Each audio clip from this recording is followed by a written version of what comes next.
Good morning, students. We start the cell organelles.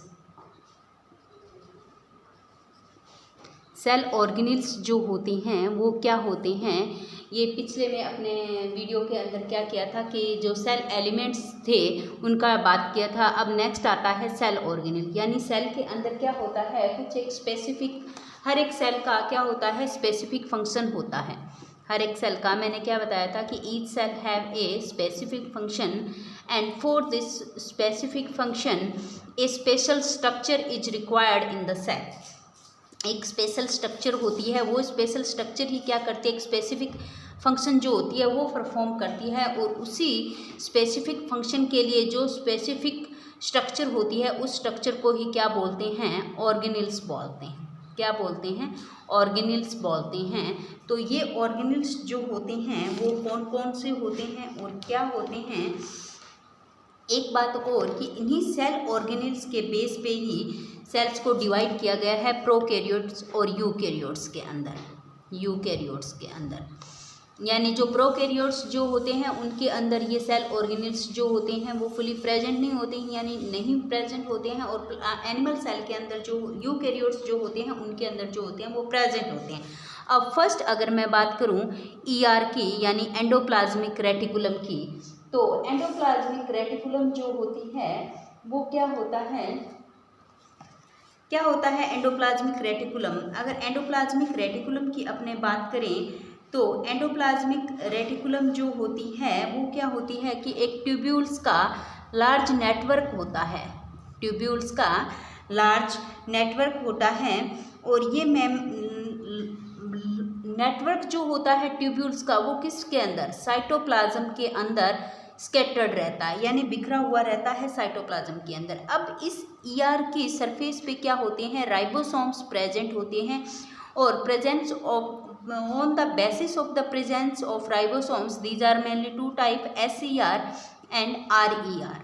RER जो होती है उसकी सरफेस पे राइबोसोम प्रेजेंट होते हैं, so these are called as rough endoplasmic reticulum, and SER is called as smooth endoplasmic reticulum because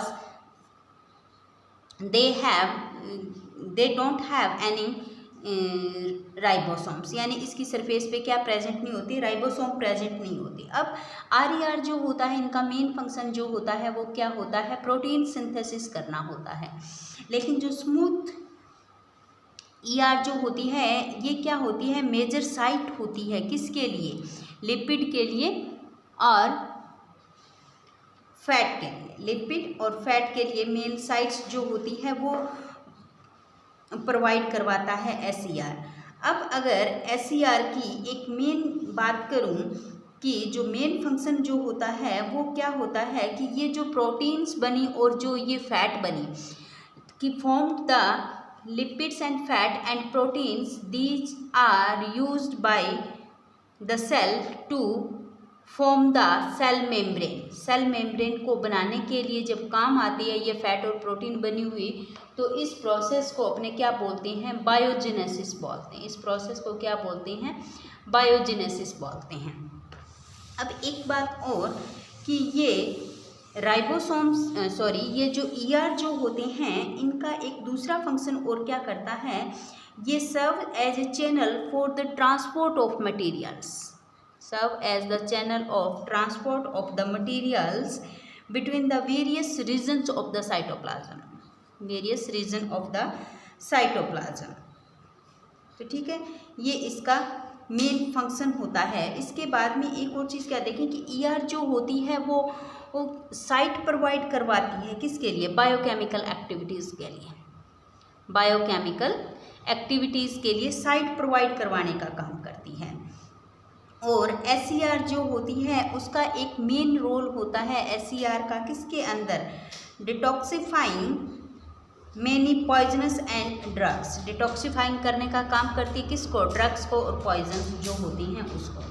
तो ये किसका एग्जाम्पल हो गया, किसका डिस्क्रिप्शन हो गया आपके सेल ऑर्गेनेल, और सेल ऑर्गेनेल्स में भी अपने किसका, ईआर का। अब नेक्स्ट जो आता है वो आता है गोल्गी अपरेटस या Golgi body. Golgi body is discovered by the scientist Camillo Golgi Camillo Golgi जो थे, इन्होंने इसका डिस्कवरी किया था और उनके नाम के बेस पे ही इसको क्या नाम दिया गया, गोल्गी बॉडी या गोल्गी एपरेटस दिया गया। कैमिलो गोल्जी ने जो सबसे पहले एक्सपेरिमेंट जो किए थे वो अपने नर्वस सिस्टम पे किए थे। नर्वस सिस्टम पे इन्होंने अपने एक्सपेरिमेंट किए थे। इन्होंने अपने एक्सपेरिमेंट एक छोटी सी किचन से स्टार्ट किए थे और इसी किचन को इन्होंने लैब की फॉर्म दे दी थी। इन्होंने कैमिलो गोल्जी ने एक रिएक्शन दिया था, उस रिएक्शन को क्या बोलते हैं, ब्लैकमैन रिएक्शन बोलते हैं, ब्लैकमैन रिएक्शन बोलते हैं। और इस ब्लैकमैन रिएक्शन में इन्होंने एक सॉल्यूशन का यूज़ किया था, सिल्वर नाइट्रेट बोलते हैं उसको, AgNO3 का यूज़ किया था और इसी वर्क के लिए इनको 1906 के अंदर नोबेल प्राइज़ दिया गया था। क्या दिया गया था, नोबेल प्राइज़ मिला था इनको। तो कैमिलो गोल्जी ने बताया था कि ये ER से जुड़ी हुई एक स्ट्रक्चर और होती है और ये भी क्या होती है, इस तरह की ट्यूब्यूल्स की बनी हुई स्ट्रक्चर होती है। इस तरह से ये ट्यूब्यूल्स होती है, इसके अंदर बनी हुई, और इनका भी एक नेटवर्क फैला होता है जो किससे जुड़ा हुआ रहता है, ERs के साथ बाउंड रहता है। और इनको क्या बोलते हैं, सिस्टर्नी बोलते हैं। इनको क्या बोलते हैं, सिस्टर्नी बोलते हैं। और जो प्रोटीन सिंथेसिस यहाँ पे हुआ, जो प्रोटीन बनी, जो फैट बनी, अब उनका पैकेजिंग का जो काम है वो कहाँ पे किया जाता है, गोल्गी बॉडी के अंदर किया जाता है। इनकी पैकेजिंग का काम कहाँ पे के अंदर किया जाता है, गोल्गी बॉडी के अंदर किया जाता है। यानी ये यहाँ पे बन गए, इसके बाद में इनको डिस्पैच किया जाता है और वेरियस ऑर्गन साइट तक इनको पहुँचाने का और पैकेजिंग का काम जो होता है वो गोल्गी बॉडी का होता है। इसके अलावा गोल्गी बॉडी जो होती है वो क्या करती है, कॉम्प्लेक्स फॉर्म में अगर कोई शुगर जो होती है तो उसको सिंपल फॉर्म में तोड़ने का भी काम करती है।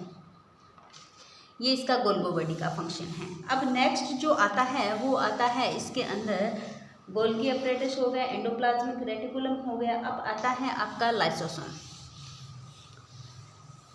लाइसोसोम जो होता है, लाइसोसोम क्या काम करता है, लाइसोसोम को क्या बोलते हैं, सुसाइडल बैग बोला जाता है। सुसाइडल बैग बोला जाता है। सुसाइडल बैग क्यों बोला जाता है, क्योंकि इसके अंदर कई तरह के डाइजेस्टिव एंजाइम जो होते हैं वो प्रेजेंट होते हैं। जब कोई अदर बैक्टीरिया वगैरह या कोई भी फॉरेन पार्टिकल्स इसके अंदर इंटर करता है तो ये क्या हो जाती है कि पूरी की पूरी सेल फट जाती है और ये डाइजेस्टिव एंजाइम जो होते हैं वो इसके रप्चर होने से, इसके ब्रस्ट होने से बाहर आ जाते हैं और बाहर आकर के इसी लाइसोसोम को डाइजेस्ट कर देते हैं। So this structure is known as the suicidal bag, इसलिए इसको क्या बोला जाता है, सुसाइडल बैग बोला जाता है। अब अगर नेक्स्ट ऑर्गेनेल की बात करूं तो वो आता है वैक्यूल्स। वैक्यूल्स जो होते हैं वो क्या होते हैं, वैक्यूल्स जो होते हैं मेनली प्लांट सेल के अंदर प्रेजेंट होते हैं, लार्ज साइज के होते हैं। इसी वजह से इनका न्यूक्लियस जो होता है वो पेरिफेरल कंडीशन में चला जाता है। और एनिमल सेल के अंदर वैक्यूल्स जो होते हैं वो छोटे छोटे प्रेजेंट होते हैं। ये वैक्यूल्स का फंक्शन क्या होता है, इन वैक्यूल्स में एक तरह का लिक्विड भरा हुआ रहता है जिसको सेप बोलते हैं और ये सेल को रिजिडिटी यानी प्लांट को रिजिडिटी और टर्गिडिटी जो होती है वो प्रोवाइड करवाने का काम करती हैं ये वैक्यूल्स जो होती हैं। इसके अलावा इन वैक्यूल्स में कुछ एक अदर सब्सटेंस जो होती हैं वो स्टोर रहते हैं, जैसे अमीनो एसिड हो गया, शुगर हो गया, प्रोटीन्स हो गई।